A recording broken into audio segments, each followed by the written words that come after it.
Church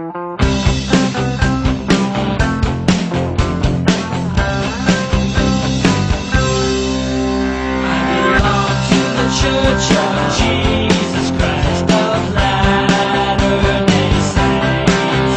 I know who I am, I know God's plan, and I'll follow Him instead. I believe in the Savior Jesus Christ, I'll honor His name. Welcome to the Mormon Chef. This is episode 1. I'm here with my mom, and today for an after-church activity, we're going to be canning pinto beans and black beans. We're going to talk about the equipment we need to can pinto beans or black beans, and we start off with our jar. This is a quart-sized jar. You could also use pint-sized jars.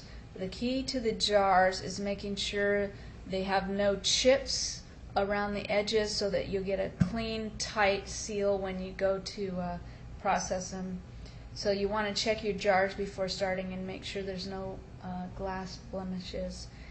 And you always want to start with clean jars. Make sure you put the jars in the dishwasher if you're reusing them, or wash them by hand with hot sudsy water, but always start with very clean jars.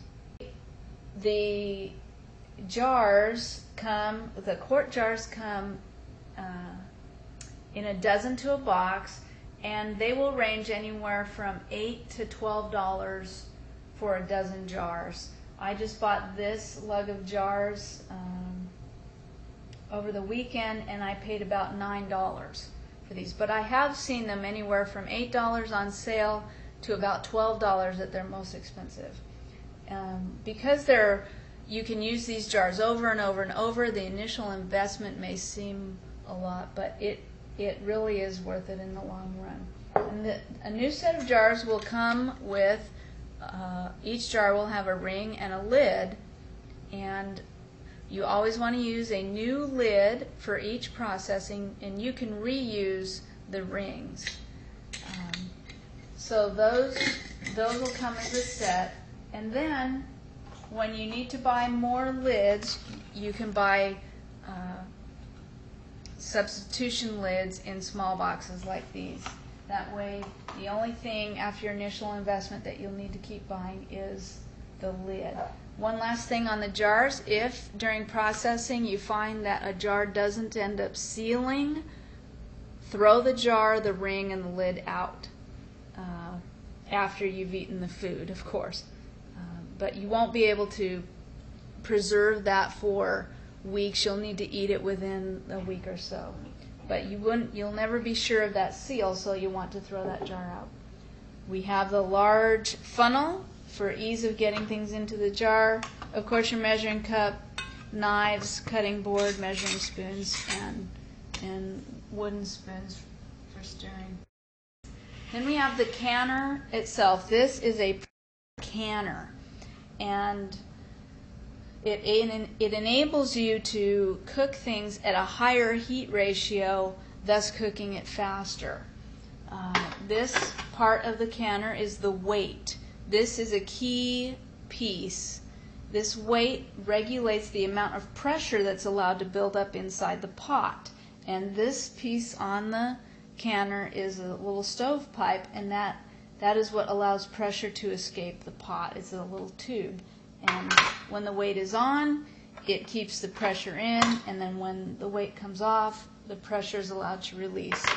This is the gauge, very important key tool to pressure canning. If you can see, this gauge goes up to about 20. We'll never want to take it that high with anything that I can. Typically the things that I can, in today's case we're talking about beans, we're going to can them at 10 pounds of pressure, which is right at the top of the dial. 10 pounds of pressure for 90 minutes. And that's what you would use for beans, for dry beans and meats. Things of that sort. You'll always do 90 minutes at 10 pounds. And sometimes that may vary a bit depending on your altitude. But today we're going to do 10 pounds, 90 minutes. This pressure canner It has a locking mechanism. If you look at the pressure canner itself, you see that it has ridges around the edge here, and those ridges lock underneath the lid, and that's what helps contain the pressure. In the lid itself, you'll see a rubber seal. It's a critical to canner. This seal will need to be replaced about every 3 years or so. You want to keep that in good shape. Make sure you always wash it really well after each canning. And then you'll see over here this little round part is the part that actually makes this lid lock onto the pot when pressure builds up in there. And this little ledge right there is the piece that locks up underneath. Inside, whenever you pressure cook or pressure can, you always want to have a barrier between the bottom of the pot and the jars. This keeps the jars from cracking because there's such extreme heat. So this pan, sometimes you'll see them in round wire racks, sometimes you'll see them just like shaped like a star or a circle, but it's just enough of a barrier so that the jars themselves are not sitting right on the pot. That is a critical safety measure. So you always put your screw down in the bottom of your pot and put your jars in the pot, and then you place your lid on top, making sure that you line up your locks, and then you cinch it down, and then that would be ready to go. Okay, today we're going to be talking about the pinto beans, and they come dry in a bag. You can get them in anywhere from a half a pound to a pound to 50-pound bags.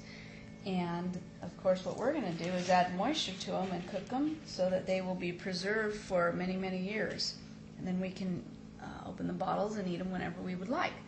But to start out, we measure out what we're going to need, and we look through them to pull out any that are rotten looking or dirty or look like they may have been damaged somehow. Here's one that's like the edge of it's completely black. It's probably just dirt, but you wouldn't want to have that in your canning process. Some folks will take out the half, a bean that's just split in half, and I don't do that because we end up smushing them up anyway. So that's one that's just halfway there for me. And so you mix the beans around so you can sort of see both sides. And sometimes you'll find little twigs from the plants that the beans grow on, and you'll want to remove those as well. So here we have a pile of sort of the bad-looking beans that you wouldn't want to put in your processing. And that's out of 1 cup of beans. And over here I've already measured 6 other cups, which I've searched for the bad ones. And then I'm going to add this cup. What you see in this colander is a measuring of about 7 cups of beans, which I'm going to rinse in hot water, because the beans, they come dirty actually because they come right from the place where they bag them up, and so we need to rinse them and just make sure that we get as much of the dirt out as we can.